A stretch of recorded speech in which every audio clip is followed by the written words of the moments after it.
Стига си ява, защото ще дойде класната и пак ще я ядосаш. Ти, Жужи, не се лажа много, защото и без това няма да знаеш по география и заради тебе ще си изпатим. Сякаш идва. Хайде, не мърдайте!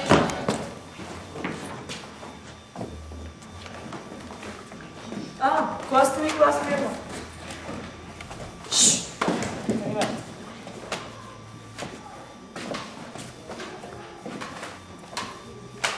Мари! Поизправи се малко, те! Какво сте прекънал като въпросителен знак? Чуваш ли какво ти казвам? Или не знаеш какво е въпросителен знак? Това ли като те питам? Това го няма в урока по география, госпожо. Браво, бе, Мари! Като не съм го преподавала в урока по география, не трябва да го знаеш, така ли? И все пак, аз твърдя, че в учебника си го срещал. Кой ще му помогне сега? Я кажи ти, Жужи. Къде е срещал Мари знака? Ами сигурно по пътя, госпожо. На улицата има много пътни знаци. Ау, по-тъп отговор не бях чувал до сега. Хайде, чайкайте по местата. Не ви е срам. Пак успяхте да ме ядосате.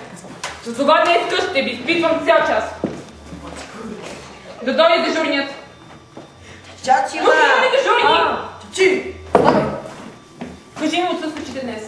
Значи, госпожо, отсъстват 1-ви, 7-ми, 8-ми, 13-ти... черешка няма, госпожо. Черешка, значи. Пак черешка. Все тая черешка. Ще я науча с нея. Ето те и тебе! Забрави ли, че днес имаш част по география? Къде се моташ толкова закъсня? Ами аз таковата, госпожо, понеже така да е... Стига това таковата на ковата! Ще ти пише отсъствие! Каза защо закъсня? Ами аз таковата, госпожо, докато идвах насам таковата, забравих. И какво забравиш? Забравих таковата. Стига с това таковата! Ще ти пише двойка! Хайде, сядай се на мястото! Успяхте да ме ядосате! Днес ще ви изпитвам цял час! Да дойде номер 10! Кой е номер 10? Госпожо. Как като че ли, чачи? Как така като че ли? Ти ли си номер 10 или не си? Еми то, госпожо, аз малко забравям, защото Лани и магарето на баба ме удари по главата и... Да. И сега, ако те питам кой ни е урока, сигурно ще кажеш, че пак си забравила, нали? Нали ви казах, госпожо, ритната съм от магара. Сядай се на мястото.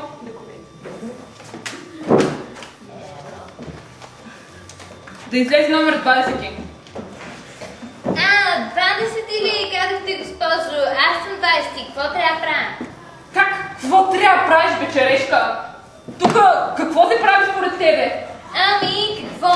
Седим си по цял ден, приказваме си, закусваме, слушаме музика. Няма ли да кажеш, че ви учим? Или забрави, че това тук е училище? Тъкмо щях да кажа и вие ме прекъснахте. Добре, щом си толкова умна, кажи ми тогава. Кой ни е урокът за днес? Сега ще заяждате ли, госпожо? Какво съм ви направила? Това, че те питам кой ни е урокът, според тебе заяждане, така ли? Така това си е чисто заяждане. Що не питате някой друг, а точно мене? Оле, божечко, ще ви побъркате! Да не те ли и тебе магарите, момиче? Не, госпожо. Мама ми каза, че съм ухапана от щъркела, докато ме е носел. Хайде, още един пострадал от животно.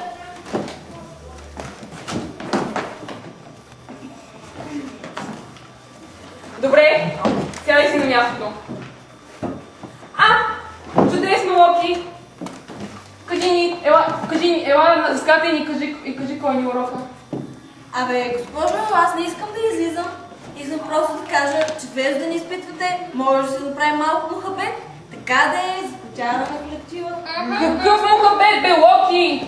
Това тук да не кира кафене. Я виж, 10 тройки си наредила. Нямаш ли намерение да станеш, да изкараш поне една хубава оценка за разнообразие? Добре, не, ще стана, ама няма да съм първа, защото няма да ми върви. Ако си знаеш урока, няма от какво да се притесняваш. Просто излизаш на дъската и говориш по темата. Абе, госпожо, ние урока за темата не сме го взимали. Хайде сега, и ти почна от глупостите. Тебе магаре ли те ритало или пък щъркил те ухапал? Ние магаре нямаме и щъркили не отглеждаме, ама имаме говорещи африкански магаре. И какво? Тези говорещи африкански магари да не би да са ти направили нещо? Хвърнали съм на 2-3 пъти, ама не съм забелязал нещо умствено да ми се отразява. Така ли? Аз пък друго си мисля. Ама хайде да не говорим по това. Добре. Кой ще ни каже урокът за днес? Задържавайте, госпожо, задържавайте! Не кажи така, черешка, защото отговорът ти не е много верен. Урокът ни е за държавите на Балканския полуостров. Хайде, Мари, кажи ми една държава на Балканския полуостров. Какво, госпожо, как казахте? Държава на Балканския полуостров, казах. Кой ще му помогне, деца? Я кажи ти, Жужи. Америка, госпожо, Америка. Господи Божечко, каква Америка? Защо реши, че Америка, бе, Жужи? Така ли не на устата, госпожо? Деца, опитайте си да мислите преди да отговорите. Добре. Има ли поне един, който да ми каже една държава на Балканския полуостров? Хайде сега, аз ще посоча. Я ми кажи ти, черешка. Ами аз такова... Пръстете, подсказвате точно и пшеница! Скрепата! Поне нещо вярвам да подсказвахте. А вие само глупости. Хайде, черешка, кажи ни една държава на Балканския полуостров.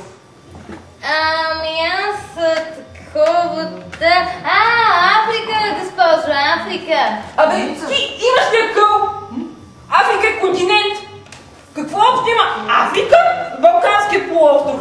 Ами, понеже, нали, таковата, защото онаковата, което... Айде пак почна с твоите глупости.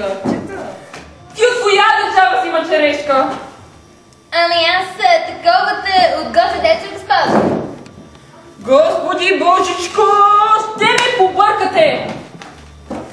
Ти българка ли си има, черешка? Българка съм, госпожо. Еми от коя държава си тогава? Ами, чакайте сега малко да помисля. Майка ми е от Борово. Татко ми пък е от Баничан. Леля ми пък живее в София. Така да, госпожо, да не би аз да съм софиянка? Какво да ти кажа, черешка? Трябва да идеш на лекар да си прегледаш. Това твоето медицината се нарича деменция. Сиреч оглупяване. Хайде, сядай се на мястото. Ще ти пиша тройка, за да не разваляме успеха на класа. За днес приключваме с изпитването. Следващият път ще говорим за Европа и европейските столици. Деца, свободни сте! Ура!